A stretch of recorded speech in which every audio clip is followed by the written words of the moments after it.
नमस्ते दोस्तों, मैं ज्योति आज की बात में आप सबका स्वागत करती हूँ। आइए आज की बात कर लेते हैं। आज बड़ा ही शुभ दिन है, शनिवार का दिन है। शनिवार के दिन शनिदेव की पूजा आराधना करते हैं, पीपल की पूजा आराधना करते हैं। तो पीपल के पेड़ के पास जाइए, उन्हें जल चढ़ाएं और जड़ में जो गीली मिट्टी है उसको मस्तक पर लगा के प्रणाम करें। उसमें 3 या 5 परिक्रमा करते हैं और अपने क्षमा याचना करते हैं। तो ऐसे शनिदेव को आज उपासना करें और मंत्र जाप करें। ओम शं शनिश्चराय नमः। ऐसा करके आप दिन व्यतीत कर सकते हैं। और वास्तु की बात करें तो उत्तर पूर्व जो दिशा है घर की, उत्तर पूर्व दिशा में गंदगी जीवन में अवरोध लाती है। तो उत्तर पूर्व दिशा भगवान की दिशा होती है, देवताओं की दिशा होती है। तो उसमें गंदगी, कूड़ा करकट, झाड़ू भी उस स्थान पर नहीं रखा जाता है, उसको साफ सुथरा रखा जाता है। भय व्याप्त होता है और हर्ष नष्ट हो जाता है। इसके जीवन में पॉजिटिविटी भी खत्म हो जाती है और धन भी, जो अपॉर्चुनिटीज आने वाली होती हैं वो भी खत्म हो जाती है। तो आप उत्तर पूर्व दिशा को हमेशा साफ सुथरा रखें। और अगर थोड़े से दोष वगैरह है तो एक मंत्र आप जाप कर सकते हैं। जयंत देवी चामुंडे जय भूताति हारिणी, जय सर्वगते देवी कालरात्रि नमोस्तुते। तो ऐसा आपको मंत्र जाप करके, देवी माँ के मंत्र जाप करके, तो आपका जो वास्तु दोष है वो निकल जाएगा। आज शारदीय नवरात्रि का 7वां दिन है। आज सप्तमी को महासप्तमी के नाम से जाना जाता है। तो आज तौर से लोग कन्या भोजन भी करवाते हैं। आज, कल अष्टमी और नवमी, ये तीनों दिन बड़े ही शुभ पवित्र दिन है।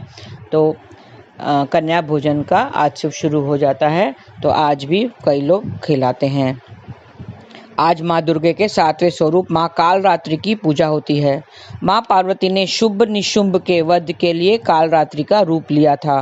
माँ कालरात्रि के स्मरण मात्र से ही भूत पिशाच भय दूर हो जाते हैं।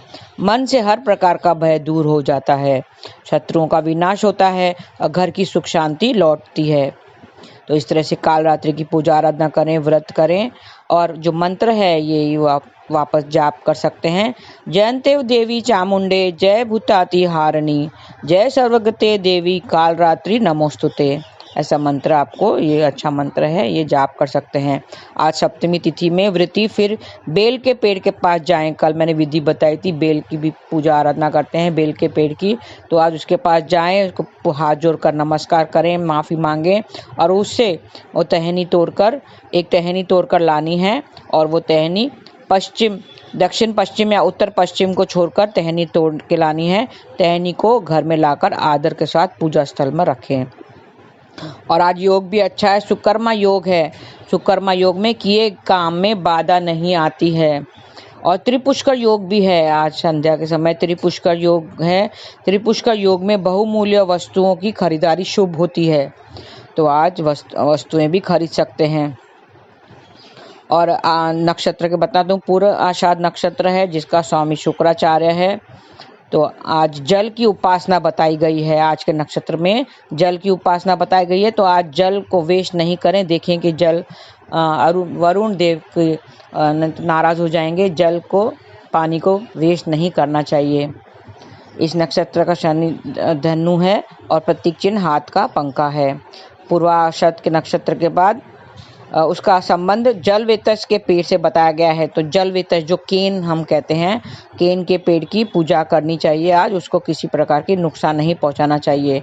और उसका देवी का नवार मंत्र आप जाप कर सकते हैं। ओम ऐं ह्रीं क्लीं चामुंडाय विचे। ऐसा आप जाप करें आज। तो आपकी जो सुख समृद्धि मिलेगी आपको। आज धन ऐश्वर्य सब आएंगे। तो इस तरह से मंत्र जाप कर 11 बार जाप करने से आपके खूब लाभ में होगा। आपकी आंतरिक शक्ति में वृद्धि होगी। किसी को भी अपनी ओर मोहित कर सकेंगे। और इसका मंत्र, दूसरा मंत्र है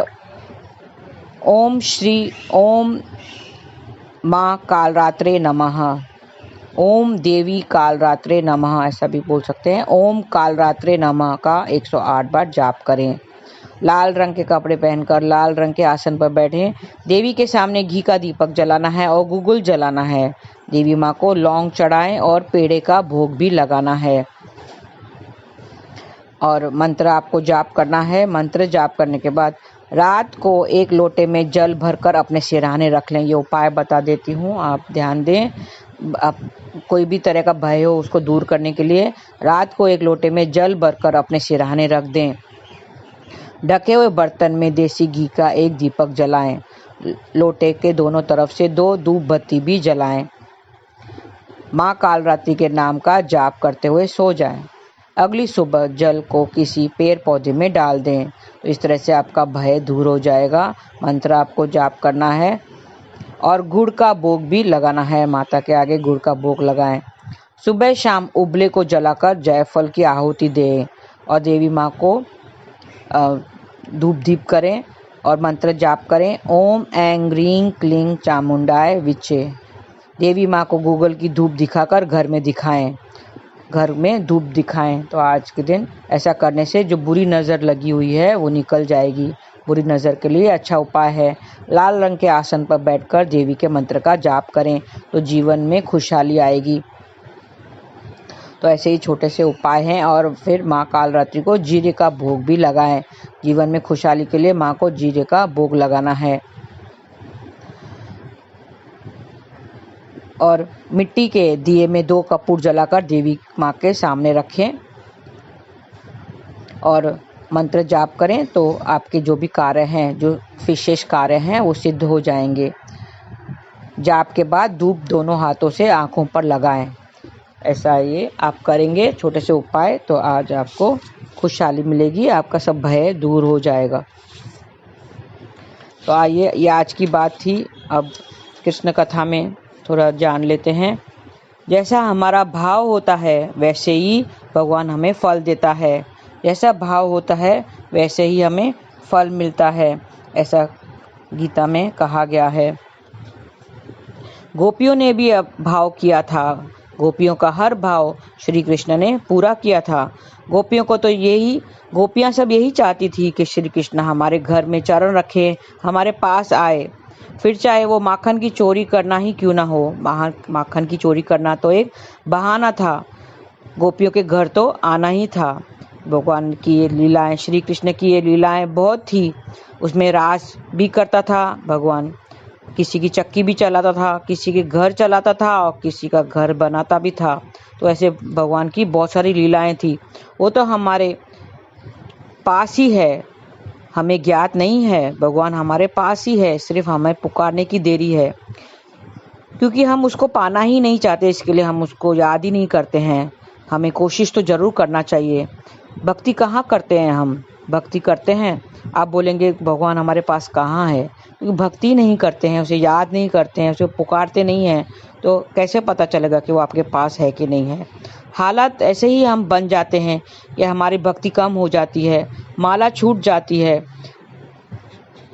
माया बहुत चालाक है, वो अपने आप को हमें जकड़ के रखती है। वो नहीं चाहती कि हम भक्ति भाव में जाएं और ईश्वर को याद करें। क्या हमने भोजन छोड़ा है? भोजन तो आप खाते ही होंगे ना, 3 वक्त का भोजन तो खाते ही होंगे। कितनी भी बीमारी आती है तो क्या हम भोजन छोड़ देते हैं? नहीं, वो तो खाते ही हैं। चाहे फिर दाल का पानी ही क्यों ना पीना पड़े तो पीते हैं। अभी दिवाली आ रही है, आपको पता है दिवाली आ रही है, 12 नवंबर में दिवाली है। तो आपने तो शॉपिंग करना चालू कर लिया होगा। बहुत लोगों ने शॉपिंग करना चालू किया, इतनी सारी बैग्स लेके। दोपहर को जाते हैं शॉपिंग करने, रात को वापस आते हैं, थक जाते हैं। माँ जब पूछती है कि कुछ खाया है तो कहते हैं हाँ, हमने बाहरी बाजार में नाश्ता कर लिया है, चिंता मत करो। भोजन खाना कब बंद होता है? बंद करते हैं? नहीं, भोजन तो बंद नहीं होता है, लेकिन भजन बंद कर देते हैं। किसी भी हालत में हमें भजन करना बंद नहीं करना चाहिए। अगर भोजन तन के लिए ज़रूरी है तो भजन भी हमारे मन के लिए बहुत ज़रूरी है। वो मन का भोजन है भजन। भोजन कहते हैं एक नशा है। हाँ, भोजन में एक नशा है। नहीं खाओ तो हमें तन में कपकपी आने लगती है, अग्नि सा महसूस होता है, बेचैनी होने लगती है, चक्कर आने लगते हैं। तो ये एक नशा ही हुआ ना। वैसे ही जैसे ड्रग्स के लिए होता है, भोजन एक नशा है। उसी तरह अपने अगर टाइम पे नहीं खाना खाया, आपने टाइम खाना नहीं खाया तो हमें एक चक्कर सा आने लगता है। उसी तरह भजन भी एक नशा है। हाँ, भजन भी एक नशा है। भागवत कथा जिसने एक बार सुन ली उसे बार बार सुनने के लिए कहते हैं, प्रभु एक बार और बता दो। कितनी कथाएं सुनी होगी उसकी, सब कथाएं सुननी होगी, लेकिन फिर भी कहते हैं कि एक बार फिर से सुना दो। कितनी बार भी सुन लो, पेट नहीं भरता है हमारा भजन से। एक बार किसी ने भजन सुन लिया, भजन की लत लग गई, नशा लग गया, तो फिर भजन नहीं छोड़ सकता। वो कहते हैं ना, एक भजन आया है, ये 3 बार भोजन भजन एक बार, उस पे भी देखो नखरे हजार। ये भजन आपने सुना है? अच्छा भजन है। कहते हैं कि 3 बार भोजन खाते हैं लेकिन भजन एक बार भी नहीं होता है। 3 बार भोजन भजन एक बार, उसमें भी आते हैं संकट हजार। मन ने कहा चलो मंदिर हो आए, मंदिर हो आए चलो दर्शन कर आए।